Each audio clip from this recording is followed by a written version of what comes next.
चलिए आज हम बात करें विद्युत प्रतिरोध। ठीक है, विद्युत प्रतिरोध। कल हम लोग बात किए थे ओम का नियम, फिर ओम के नियम का निगमन, ये हम लोग पढ़ लिए थे। ठीक है, आज हम बात करेंगे विद्युत प्रतिरोध। क्या होता है विद्युत प्रतिरोध? विद्युत प्रतिरोध, ठीक है, आज हम लोग इसी पे चर्चा करेंगे। इंग्लिश में इसको क्या बोलेंगे बाबू? Electrical resistance. Electrical resistance. Electrical resistance क्या होता है? तो देखो, प्रतिरोध का अर्थ क्या होता है? प्रतिरोध का अर्थ होता है किसी गतिशील वस्तु के चाल को कम कर देना।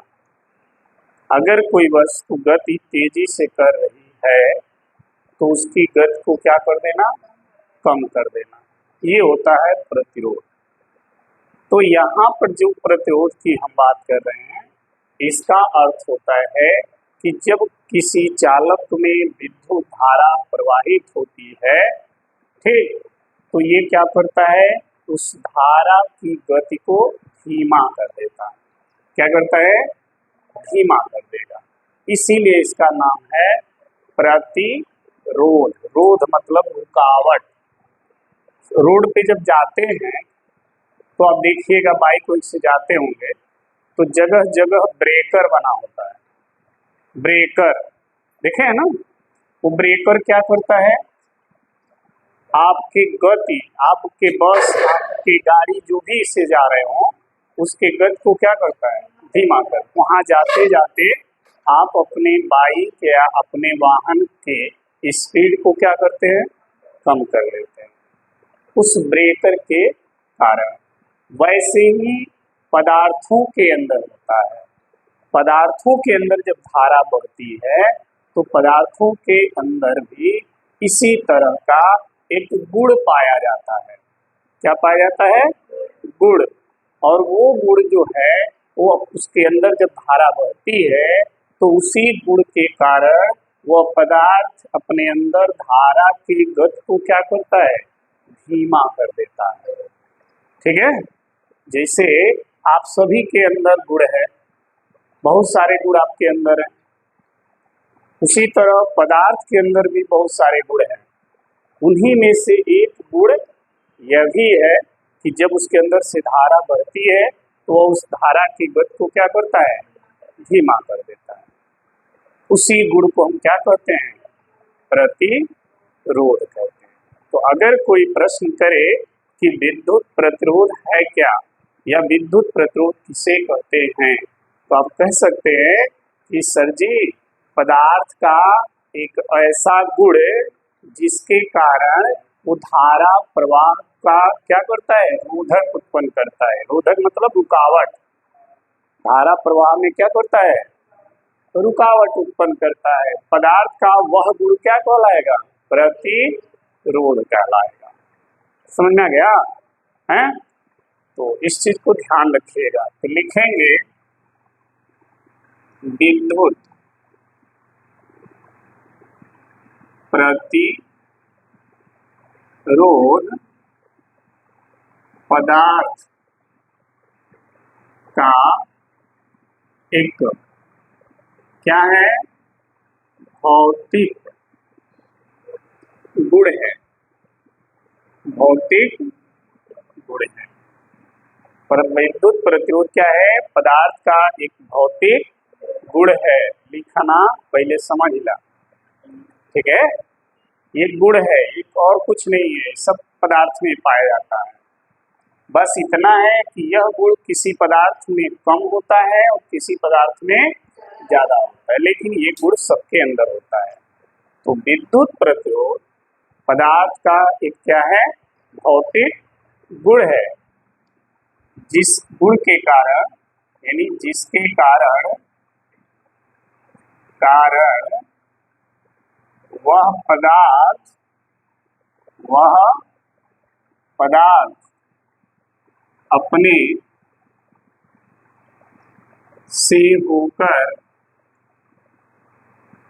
से होकर धारा प्रवाह में रोधक क्या करता है? रोधक उत्पन्न करता है। ठीक है। प्रतिरोध क्या है? पदार्थ का एक भौतिक गुण है और उसी गुण के कारण वह अपने से होकर धारा प्रवाह में रोधक उत्पन्न करता है। ये गुण सभी पदार्थों में पाया जाता है, चाहे वो पदार्थ चालक हो, चाहे वो पदार्थ अचालक हो, चाहे वो पदार्थ अर्धचालक हो, कोई भी पदार्थ हो, सभी पदार्थों में इस प्रकार का गुण पाया जाता है। फर्क ये है, किसी में धारा के प्रवाह में रोधक उत्पन्न करने वाला जो गुण है, किसी में ज्यादा होता है, किसी में कम होता है। ठीक। जो पदार्थ चालक होते हैं उसमें धारा बहती है, इसका मतलब उसमें ये गुण कम पाया जाता है। ठीक।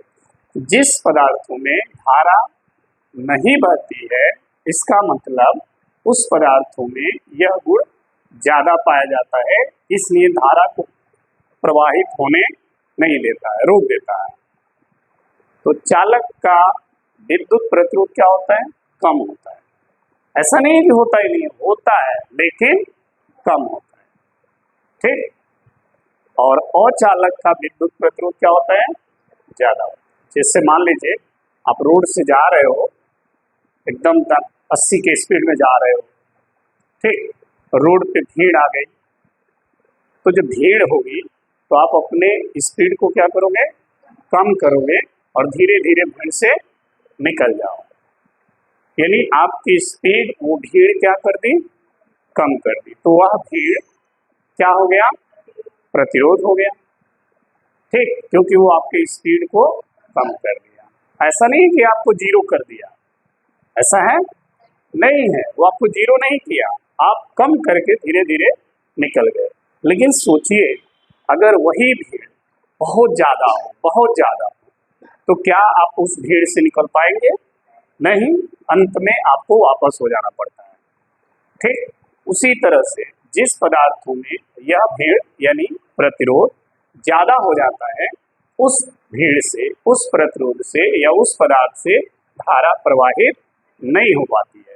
लेकिन जहाँ पर भीड़ कम है, प्रतिरोध कम है, उससे धारा प्रवाहित हो जाती है। तो चालक का प्रतिरोध ज्यादा होगा या कम होगा? किसका? चालक का विद्युत प्रतिरोध ज्यादा होगा या कम होगा? चालक का ज्यादा होगा या कम होगा?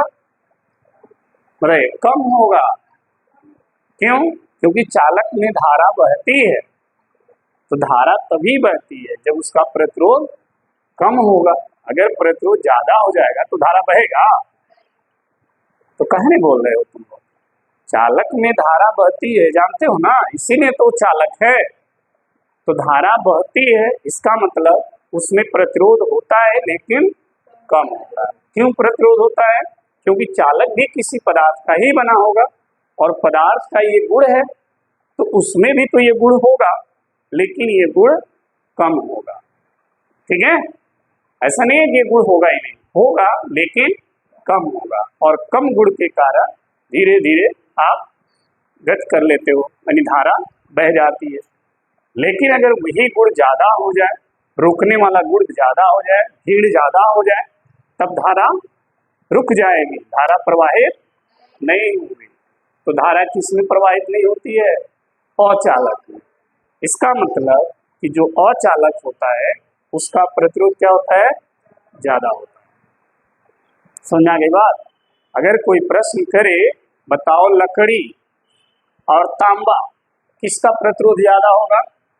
लकड़ी और तांबा में किसका प्रतिरोध ज्यादा होगा? बताओ। लकड़ी का। कहाँ है? क्योंकि लकड़ी में धारा प्रवाहित नहीं होती है। धारा प्रवाहित नहीं होने का मतलब लकड़ी का प्रतिरोध ज्यादा है, वो धारा को क्या कर रहा है? रोक दे रहा है। लेकिन तांबा में धारा प्रवाहित होती है, इसका मतलब उसका प्रतिरोध क्या है? कम है। जिस चालक में जितना ज्यादा धारा प्रवाहित होगी उसका प्रतिरोध उतना ही कम होगा, ठीक। और जिसमें धारा का प्रवाह जितना कम होगा उसमें उसका प्रतिरोध उतना ही ज्यादा होगा। ऐसे समझो, प्रतिरोध का मतलब रुकावट और धारा का मतलब प्रवाहित होना। ये चीज बह रही है, कोई रुकावट आ गया, नहीं ये बह रही है, रुक गई, इसका मतलब ये क्या है? ज्यादा है और ये कम हो गया। तो ये ज्यादा उन पदार्थों में होता है जिसमें धारा प्रवाहित नहीं होती है, लेकिन ये प्रतिरोध है लेकिन कम है और धारा बह रही है, इसका मतलब ये पदार्थ कौन सा होगा? चालक, ठीक है। तो ये ध्यान जरूर रखिएगा। अगर कोई कहे विद्युत प्रतिरोध है क्या, तो विद्युत प्रतिरोध पदार्थ का एक भौतिक गुण है और उसी गुण के कारण वो पदार्थ अपने से होकर धारा प्रवाह में क्या उत्पन्न करता है? रोधक। रोधक मतलब रुकावट, ठीक है, रुकावट उत्पन्न करता है, ठीक है। अच्छा, ये तो प्रतिरोध के विषय में आपने समझा, ठीक है। लेकिन प्रतिरोध का अगर डिफिनीशन देखा जाए वो क्या है उसको समझ लीजिए। इसमें लिख रहे हैं, ये तो आपको पता हो गया कि प्रतिरोध है क्या, पदार्थ का क्या है? गुण है, ठीक। यहां पर देखिए, किसी चालक के सिरों के बीच का क्या? विभवांतर। किसी चालक के सिरों के बीच का विभवांतर और उसमें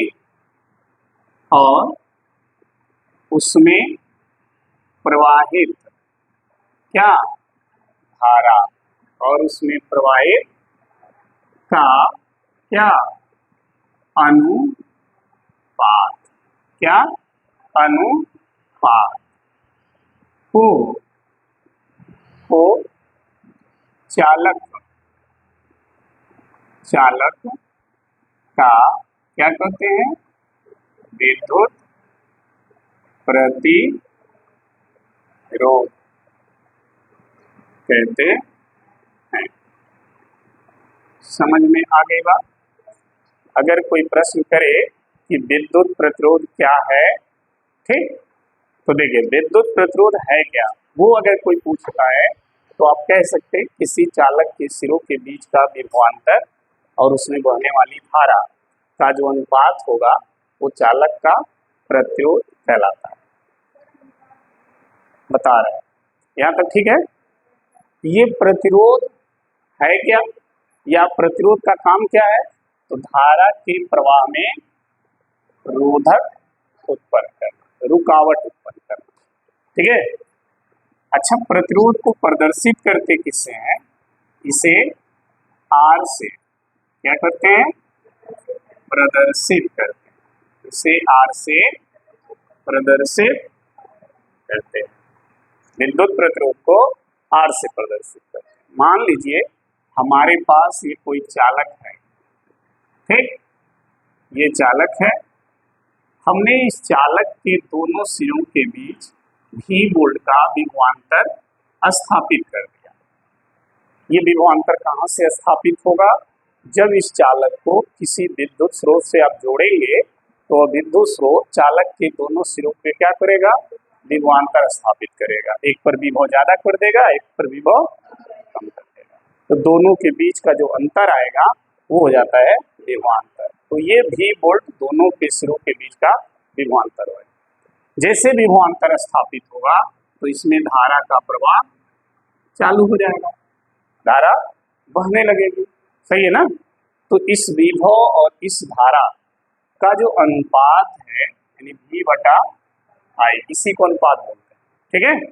V बटा जो I आएगा वही अनुपात इस चालक का क्या होगा, प्रतिरोध हो जाएगा।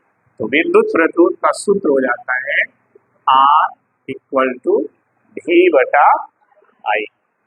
समझ आ गया। अगर किसी चालक के सिरों के बीच विभवांतर स्थापित कर रहे हैं तो उस चालक में धारा बहने लगती है, तो उस विभवांतर और धारा का जो अनुपात होगा वो उस चालक का क्या कहलाएगा, प्रतिरोध कहलाएगा। ठीक है। और इस प्रतिरोध का काम है इसमें जो धारा बह रही है उस धारा को रोकना। ठीक। इस धारा को ये प्रतिरोध क्या करता है, धीमा कर देता है। ये तेजी से अगर बह रही है तो उसकी गति को क्या करेगा, धीमा कर देगा। ठीक है, समझ में आ गई बात। अच्छा, जब विद्युत प्रतिरोध हम लोग पढ़ लिए तो ये भी जान लें कि इसका मात्रक क्या होगा, इसका विमीय सूत्र क्या होगा, ये सारी चीजें भी हम जान लें। तो देखिए, विद्युत प्रतिरोध का SI क्या मात्रक, इसका जो SI मात्रक होता है, अगर हम इस फार्मूले के हिसाब से इसका मात्रक लिखें तो क्या होगा, देखिए V है तो V का मात्रक क्या होता है, वोल्ट।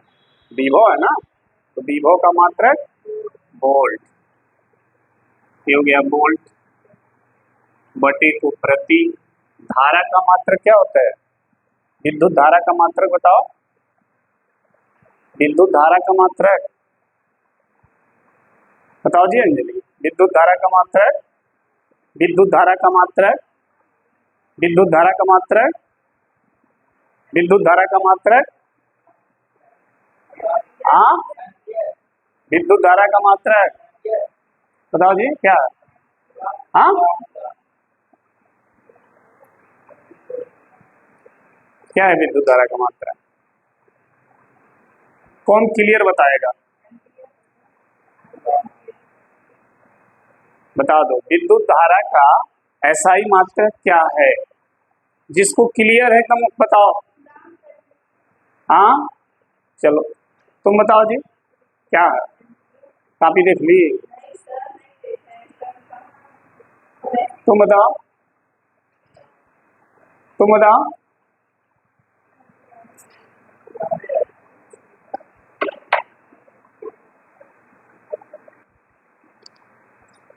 तो विद्युत प्रतिरोध का SI मात्रक हो जाएगा विभव का मात्रक वोल्ट और धारा का मात्रक एम्पियर।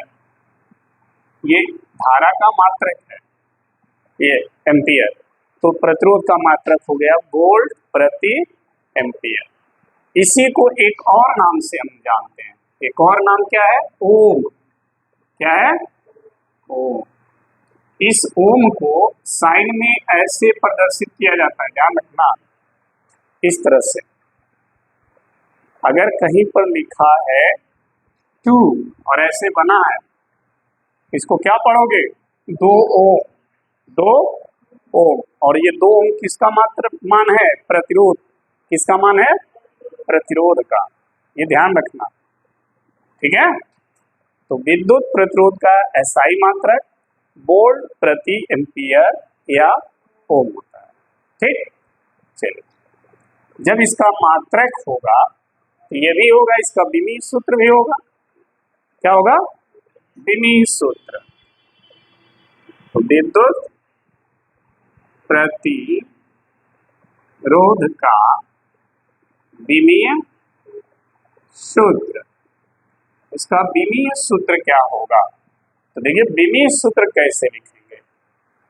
R का जो फार्मूला है वो है V बटा I, तो V का विमीय सूत्र और I का विमीय सूत्र अगर आपको पता है तो R का विमीय सूत्र आप लिख लेंगे। तो देखिए कैसे लिखेंगे, V का विमीय सूत्र कितने लोगों को पता है, विभव का विमीय सूत्र बताइए, विभव का विमीय सूत्र कितना होता है।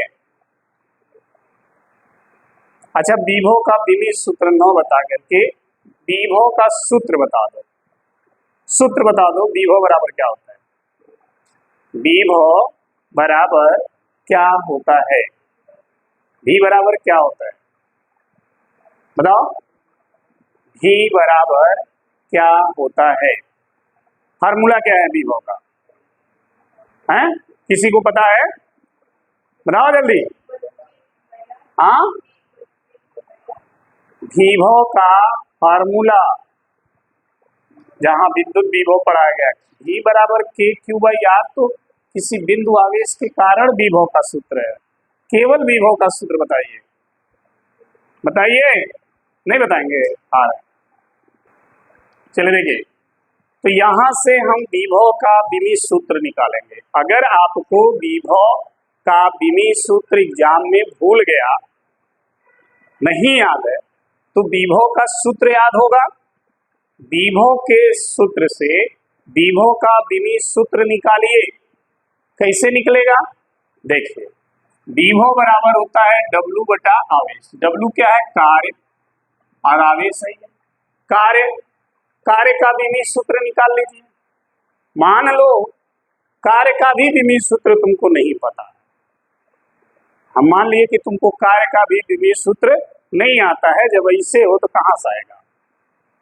ठीक, तो देखो, कार्य का फॉर्मूला तो याद होगा ना। कार्य का सूत्र क्या होता है? कार्य बराबर क्या होता है जी? अरे बाप, हाँ, कार्य का सूत्र क्या है? कार्य बराबर क्या होता है? बल गुणे विस्थापन, यही होता है ना। अगर किसी वस्तु पे बल लगाकर वस्तु को बल के दिशा में विस्थापित करते हो, तभी कहते हो कि हमने कार्य किया। तो कार्य का सूत्र होता है बल गुणे विस्थापन, सही है। तो अगर कार्य का विमीय सूत्र नहीं पता है, तो कार्य का सूत्र है क्या? बल गुणे विस्थापन, F इंटू डी।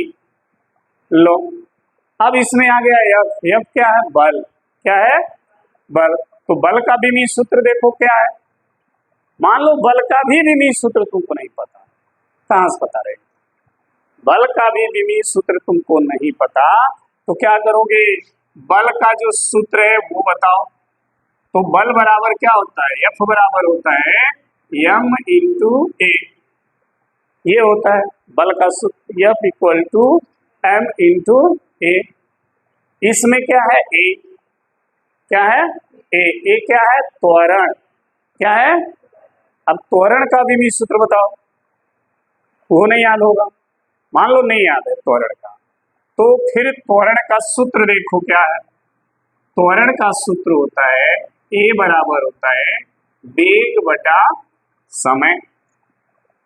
ये होता है त्वरण का सूत्र, ठीक है।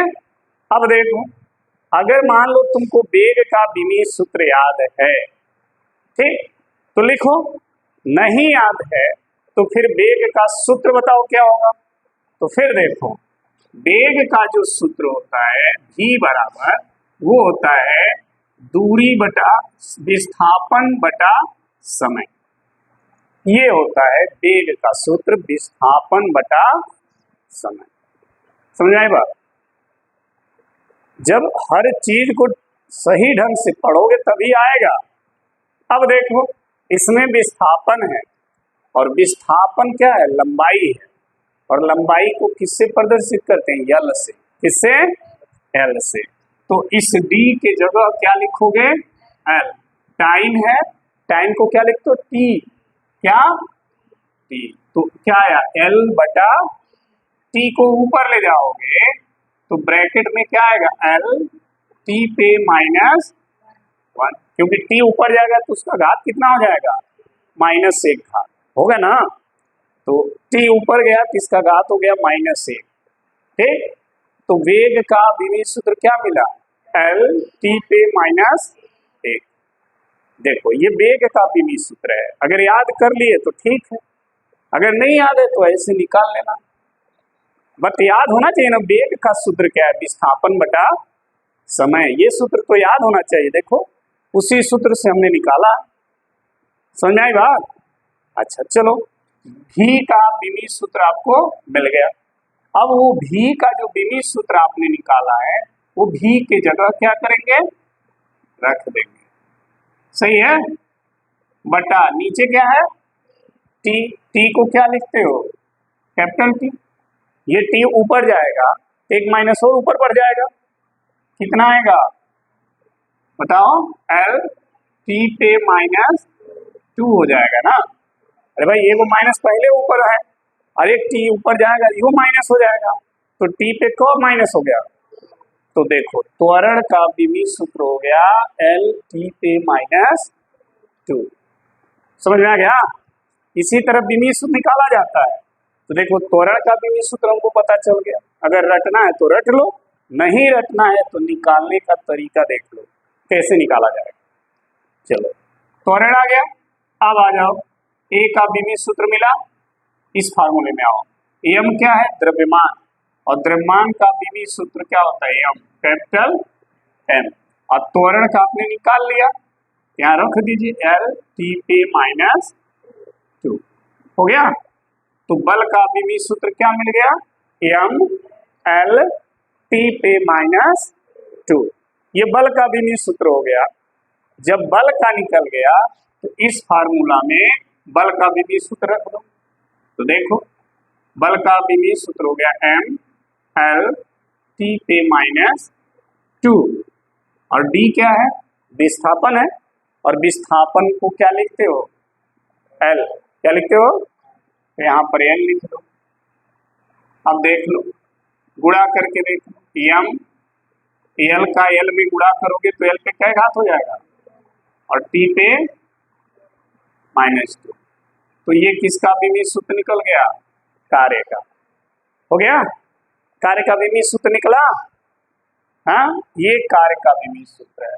अब इस विमीय सूत्र को कार्य की जगह क्या करोगे, रख दोगे, बटा नीचे क्या है, क्यू, क्यू क्या है, आवेश। आवेश का विमीय सूत्र क्या होता है बता दो, पढ़ाया गया है। आवेश का विमीय सूत्र क्या होता है, नहीं पता तो देख लो। आई बराबर होता है क्यू बटा, होता है तो क्यू निकालोगे तो आई और टी का गुणा कर दो, तो क्यू बराबर हो जाएगा आई इंटू, होगा आई क्या है, धारा, और धारा का मात्रक एम्पियर होता है ना, और एम्पियर को किससे लिखते हैं, कैपिटल ए से, और टाइम को कैपिटल। तो आवेश का विमीय सूत्र क्या मिला, एटी, यहाँ पे लिख दो ए टी। हो गया, हो गया कि नहीं हो गया। अब देखो इसी को हल कर लो, एम एल पे 2 घात है, टी ऊपर जाएगा, है टी एक माइनस और बढ़ जाएगा, तो टी पे को माइनस, और ए ऊपर गया तो ए पे माइनस। तो देखो विभव का विमीय सूत्र आ गया, आ गया, विभव का विमीय सूत्र मिल गया। जाओगे जब विभव में तो देखना यही लिखा गया है, वहां भी ऐसे बताया गया कि ऐसे लिखा जाएगा, लेकिन आप काहे को, आप तो बस यहाँ आते हो तमाशा देखते हो, घरे जाते हो बस कोचिंग से आ रहे हैं हम एकदम एक्सीलेंट हैं, तेजू हो गए हैं आपका, ऐसे नहीं चलेगा। तो ये आ गया तुम्हारा विभव का विमीय सूत्र, क्लियर। आर बराबर है भी बटा आई, तो भी का विमीय सूत्र हमको मिल गया ये, और बटा क्या है आई, है ना, और आई का विमीय सूत्र क्या लिखते हैं, ए ऊपर जाएगा तो एक माइनस ए पे और बढ़ जाएगा, तो क्या आ गया, एम एल स्क्वायर टी पे माइनस क्यू ए पे माइनस, ये हो गया विद्युत प्रतिरोध का विमीय सूत्र। ठीक, समझ में आ गया। तो ये आ गया एम एल पे 2 टी पे माइनस 3 और ए पे माइनस, ये हो गया विभव का सॉरी विद्युत प्रतिरोध का विमीय सूत्र। समझ में आया।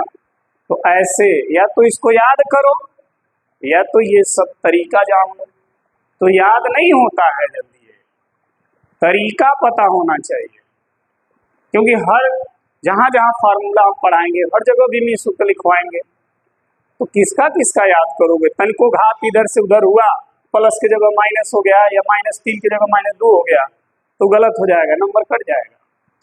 इसलिए तरीका समझा जाता है कैसे उसको निकाला जाए, और तब उसको लिखोगे तो एकदम सही आएगा। ठीक है, तो ये विद्युत प्रतिरोध का विमीय सूत्र, विद्युत प्रतिरोध का SI मात्रक। ठीक है, कई बार प्रश्न आता है कि 1 ओम से आप क्या समझते हो? 1 ओम किसे कहते हैं? तो दिख रहा है ना अभी? चलिए देखिए, यहां पर हम 1 ओम को डिफाइन करेंगे। 1 ओम, 1 ओम क्या होता है? देख, ये जो लिखा गया है V/I, जो लिखा गया है, समझना, अगर V को 1 मान लें, I को 1 मान लें, तो R कितना आएगा? 1। भाई V अगर 1 हो जाए, I 1 हो जाए, तो 1/1 बराबर 1, तो R का मान कितना आएगा? 1 ओम। समझ आई बात? देखो, अगर हमने V को मान लिया 1 वोल्ट, समझे बात को, I को मान लिया 1 एम्पियर, तो R बराबर कितना आएगा? 1 ओम। आएगा नहीं आएगा? इसी चीज को शब्दों में लिखना है, शब्दों में लिख देंगे, 1 ओम का डेफिनेशन हो जाएगा। तो कहीं से ही आता होता नहीं है, बस अपना दिमाग लगाओ। अगर दिमाग नहीं लगा पाते हो तो जो आपको बताया जा रहा है उसके अनुसार अपने दिमाग को चलाओ, तैयार हो जाएगा। ठीक, तो इसी चीज को शब्दों में लिखेंगे। कैसे लिखेंगे देखो ध्यान से। देखो, 1 वोल्ट यानी कोई अगर चालक है और उस चालक के सिरों के बीच का विभवांतर अगर 1 वोल्ट कर दिया जाए और उसमें बहने वाली जो धारा हो 1 एम्पियर हो जाए, तो उस तार का प्रतिरोध कितना ओम होगा? 1 ओम हो जाएगा। बस ये जो चालक है, अगर चालक के सिरों के बीच का जो विभवांतर है वो 1 वोल्ट कर दिया जाए और उसमें बहने वाली धारा 1 एम्पियर हो जाए, तो उस तार का प्रतिरोध कितना ओम होगा? बस, कहीं से आया क्या? कहीं से आया? बस, तो इसी चीज को यहां लिखो ना। यदि किसी चालक के सिरों के बीच का विभवांतर, यदि किसी चालक के सिरों के बीच का विभवांतर 1 वोल्ट हो और उसमें बहने वाली धारा, बहने वाली विद्युत धारा कितना हो? 1 एम्पियर हो, धारा 1 एम्पियर हो, तो उस चालक का प्रतिरोध कितना होगा? 1 ओम कहलाएगा। चालक का प्रतिरोध 1 ओम कहलाएगा। समझ आ गया? इस तरह से हम 1 ओम को डिफाइन कर लेते हैं। ये रटोगे तो नहीं होगा, रटने पे मत जाइए, मैं बार बार बोलता हूँ, समझिए। देखिए, इसी फार्मूला से हमने इसका मात्रक भी लिखा, इसी फार्मूला से हमने इसका विमीय सूत्र भी लिखा, इसी फार्मूला से हमने 1 ओम को डिफाइन भी किया। तीनों काम इसी से हुआ। समझ आई बात? तो दिमाग में रखिए, विद्युत प्रतिरोध का सूत्र क्या होता है? R बराबर V/I। V है क्या? चालक के सिरों के बीच का विभवांतर, और I क्या है? उसमें बहने वाली धारा। ठीक, अगर आपसे कोई प्रश्न करे कि विद्युत प्रतिरोध का काम क्या है, क्या काम है इसका, तो सर जी ये तार में बहने वाली धारा की गति को क्या करता है? धीमा करता है। बस यही इसका काम है। यह पदार्थ का एक भौतिक गुण है, उसी गुण के कारण ये धारा की गति को क्या करता है? धीमा करता है। ये सभी पदार्थों में ये गुण पाया जाता है। कुछ पदार्थों में ये गुण कम होता है, कुछ पदार्थों में ये गुण ज्यादा होता है। जिन पदार्थों में गुण कम होता है उसमें धारा बहती है, जिसमें ये गुण ज्यादा होता है उसमें धारा नहीं बहती। तब ऐसे समझ के पढ़ोगे तो मर जाओगे, नहीं भूलेगा। लेकिन अगर टाइम पास कर रहे हो, कई बार मैं देखता हूँ इधर मैं पढ़ाता हूँ तो इधर सब एक दूसरे में बतियाते हैं, ये समझते हैं कि सर जी इधर मुड़े हैं तो इधर हम मार लें दो चार टप्पा बात। तो ये तुम लोग की सबसे बड़ी मूर्खता है। आज का बात कल तुमको रुला के छोड़ेगा, जान लेना। इसलिए 1 घंटा पढ़ रहे हो तो सीरियस रहो। सीरियस रहोगे, सब चीज़ों को ध्यान से सुनोगे तो भूलेगा ही नहीं। एक एक चीज़ आपको बारीकी से बताई जा रही है। ठीक, अब जो बात हम करेंगे इसके आगे, वो बात करेंगे कि जो वैद्युत प्रतिरोध R है वो निर्भर किस पर करता है। क्या करेंगे तो प्रतिरोध बढ़ जाएगा, क्या करेंगे तो प्रतिरोध घट जाएगा। अब इस पे चर्चा हम करेंगे, ठीक है। तो वैद्युत प्रतिरोध का पूरा कॉन्सेप्ट क्लियर हुआ? कोई डाउट किसी को? नहीं ना? निकालने विमीय सूत्र निकालने का तरीका समझ में आ गया? ये फर्स्ट ईयर में ही पढ़ाया गया होगा। तो फर्स्ट ईयर तो आप लोग घूम रहे थे, अपने आप को साइंटिस्ट समझ बैठे थे, फर्स्ट ईयर का फायदा। आज वही देखो, आज पिटवा दिया। अगर फर्स्ट ईयर पढ़े होते तो आज आप फटफट बताते सर ऐसे होगा, लेकिन न पढ़ना, आप देखो खामियाजा भुगत रहे हो। इसीलिए जो कहता है ना कि फर्स्ट ईयर क्या है, छोड़ो सेकेंड ईयर पढ़ोगे तो वही सब पिटाएगा और किसी लायक भी नहीं होंगे। इसलिए पढ़ाई को कंसंट्रेट होकर पढ़िए, ठीक है। नोट कर लीजिए।